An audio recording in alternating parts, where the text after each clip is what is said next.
Programme BJP বন্ধ করে দিল, শ্যামাপ্রসাদের জন্মদিন শুরু হলো, আদিবাসী দিবসের অনুষ্ঠান বন্ধ হয়ে গেল। তার থেকে বড় কথা কি জানেন? গতকাল ইংরেজি তারিখ ছিল 8ই আগস্ট, বাংলা তারিখ ছিল 22শে শ্রাবণ। রবীন্দ্রনাথ ঠাকুরের মৃত্যুদিন ছিল গতকাল। বিজেপি আসার পরে পশ্চিমবঙ্গ সরকারের পক্ষ থেকে কবিগুরু রবীন্দ্রনাথ ঠাকুরের মৃত্যুদিনের অনুষ্ঠান আর করা হলো না। বামফ্রন্ট সরকারের আমল থেকে চলে এসেছিল তৃণমূলের আমলে। আমি তৃণমূলকে যতই গালাগাল দিই, রবীন্দ্রনাথের মৃত্যুদিনে মঞ্চে ওই ইন্দ্রনীল সেনকে বসিয়ে রেখে মমতা ব্যানার্জি উঠে গান গাইতেন। রবীন্দ্রনাথ বেঁচে থাকলে আরেকবার মরে যেতেন ওই গান শুনে। কিন্তু তবু আমি বলছি, অন্ততপক্ষে দিনটা পালিত হতো, রবীন্দ্রনাথের মৃত্যুদিনটা পালিত হতো। পশ্চিমবঙ্গ সরকার এই বলেছিল না, ভয় আউট ভরসা ইন। আসার পরে দেখলাম রবীন্দ্রনাথ আউট শ্যামাপ্রসাদ ইন। এখন বাঙালিকে এখন রবীন্দ্রনাথকে ভুলে শ্যামাপ্রসাদের পুজো করতে হবে। সুতরাং বিজেপির যে রাজনীতি হচ্ছে, খালি বুলডোজার দিয়ে লোকের বাড়িঘর দোকান ভাঙার রাজনীতি হচ্ছে না। আমাদের বাঙালির, বাংলা সমাজের, জনজাতির মানুষের এত বছরের সংস্কৃতি, আমাদের সামাজিকতা, আমাদের ইতিহাস, আমাদের কালচার, সব কিছুকে ভেঙে দেওয়া হচ্ছে বিজেপির রাজনীতি। এই রাজনীতির বিরুদ্ধে খালি রাজনৈতিক নয়, সামাজিক লড়াই। এই সামাজিক লড়াই আমাদেরকে লড়তে হবে। আমাদের পার্টির বাইরে এরকম অনেক মানুষ আছেন যারা হয়তো 5টা প্রশ্নে আমাদের পার্টির সাথে যাদের মত মেলে না, 5টা রাজনৈতিক প্রশ্নে আমাদের বিরোধী তারা, কিন্তু এই ধরনের সামাজিক প্রশ্নে, এই ধরনের সাংস্কৃতিক প্রশ্নে যারা চান পশ্চিমবাংলায় রবীন্দ্রনাথ নজরুলের ঐতিহ্য বেঁচে থাক, যারা চান পশ্চিমবাংলার মাটিতে বাংলার আদিবাসী মূলনিবাসী মানুষের সাংস্কৃতিক অধিকার বেঁচে থাক, যারা চান পশ্চিমবাংলায় ধর্মনিরপেক্ষতা বেঁচে থাক, এরকম অনেক মানুষ আমাদের পার্টির বাইরেও আছেন। তাদের সবার কাছে আবেদন করছি, এই লড়াই আপনাদেরকে আমাদের পাশে চাই।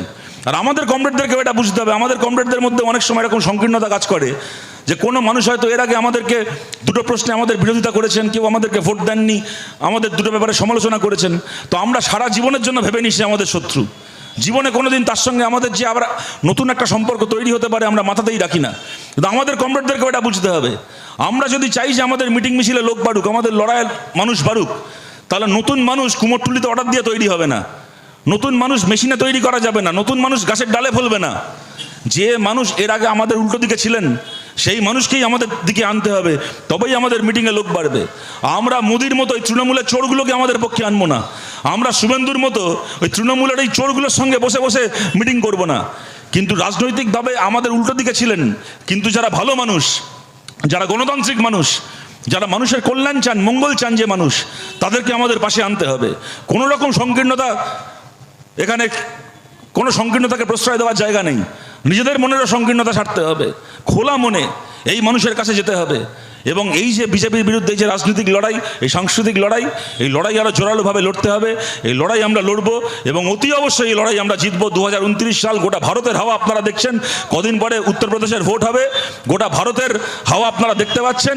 পশ্চিমবাংলা, ভারতবর্ষে 15 বছর বিজেপির যে সরকার চালানো ছিল, চালানো হয়ে গেছে। এবার ওদের যাওয়ার সময় এসছে, ওদের যাওয়াটাকে ত্বরান্বিত করতে হবে। 29 সালের দিকে লক্ষ্য রেখে তার আগে খড়দা পুরসভার ভোট হবে, এই পঞ্চায়েত এলাকাগুলোতে তার কদিন পরে পঞ্চায়েতের ভোট হবে, যদি ঠিকঠাক সময় ভোট হয়।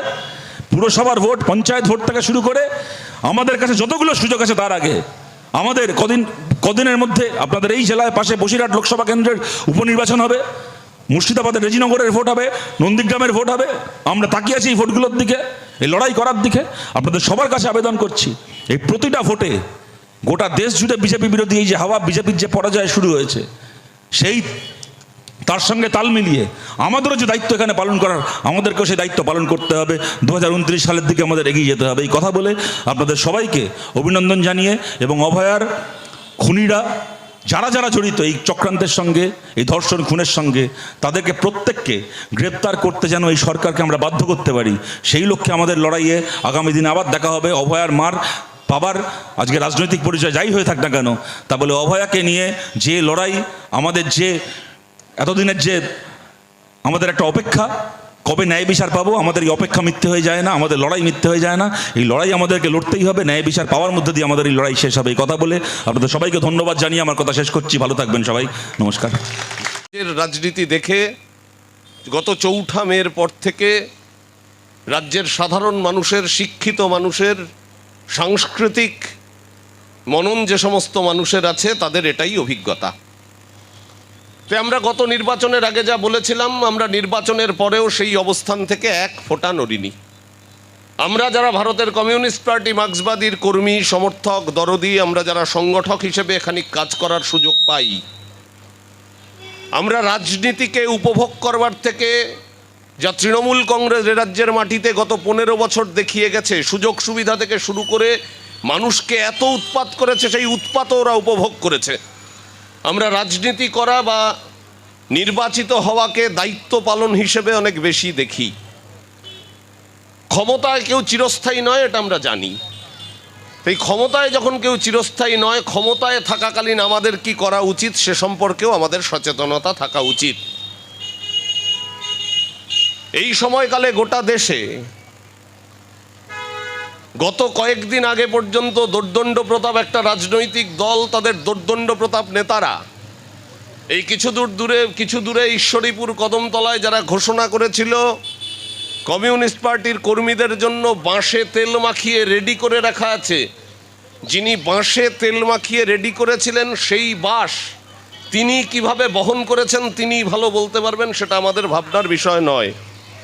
কিন্তু আজকে দেতিয়ার এই সমাবেশ, বন্দিপুর পঞ্চায়েতের 17টা বুথ, সেখান থেকে নেতৃত্ব কর্মীরা এখানে এসেছেন। আমি আপনাদের কাছে বলছি যে 34 বছর বামফ্রন্টের সরকার ছিল, কোনোদিন কোনো বামপন্থী নেতা তার মাইকে ঘোষণা করতে হয়নি, সংবাদ মাধ্যমের সামনে বলতে হয়নি সরকারটা 100 বছর চলবে। প্রতি বছর নির্বাচনে সাধারণ মানুষ বামফ্রন্টকে জিতিয়ে আনতো। আমরা মনে করতাম আগামী 5 বছর আমাদের সামনে চ্যালেঞ্জ, সাধারণ মানুষকে ভালো রাখবার জন্য, সাধারণ মানুষের সাথে থাকবার জন্য কি কি করা যায় সেই পরিকল্পনা এবং তার বাস্তবায়নের চেষ্টা আমরা করতাম।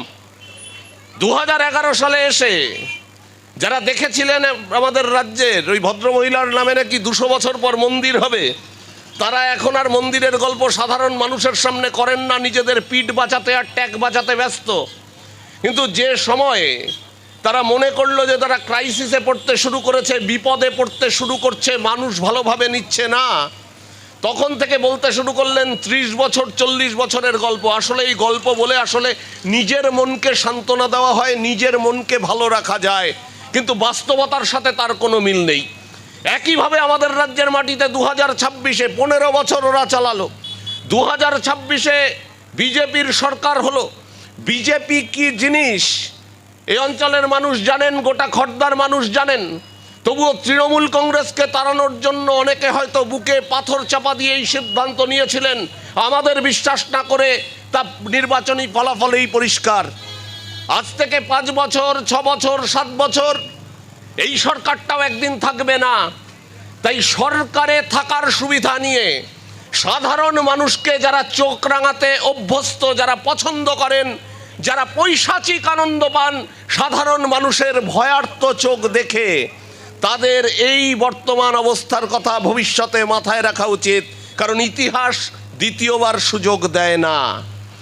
কিন্তু আমরা যারা ভারতের কমিউনিস্ট পার্টি মার্ক্সবাদীর কর্মী, আমরা যারা বামপন্থী রাজনৈতিক দলগুলোর সাথে আছি, আমরা বিশ্বাস করি যে এই সময়কে ব্যবহার করে, রাজনৈতিকভাবে ব্যবহার করে, এই বন্দিপুর, পাতুলিয়া সহ খড়দা পৌরসভার 22টা ওয়ার্ড, এই এরিয়া কমিটির যে ভূগোল, সেখানে সাধারণ মানুষের কাছে নিজেদের বিশ্বাসযোগ্য করে তোলবার জন্য, আমাদের কথাকে, আমাদের ভাবনাকে বিশ্বাসযোগ্য করে তোলবার জন্য যে নিরবিচ্ছিন্ন যোগাযোগ, মানুষের সাথে প্রতিদিনের যোগাযোগ, মানুষের বিপদে ঝাঁপিয়ে পড়া, মানুষকে ভালো রাখবার জন্য তার পাশে দাঁড়ানো, মানুষের লড়াইয়ে অংশগ্রহণ করা, সেই লড়াইয়ে নেতৃত্ব দেওয়ার কাজ যা বামপন্থীরা ধারাবাহিকভাবে করে এসেছে, সেই কাজকে আরও সুচারুভাবে আমাদের করতে হবে, প্রতিটা মানুষের কাছে পৌঁছতে হবে।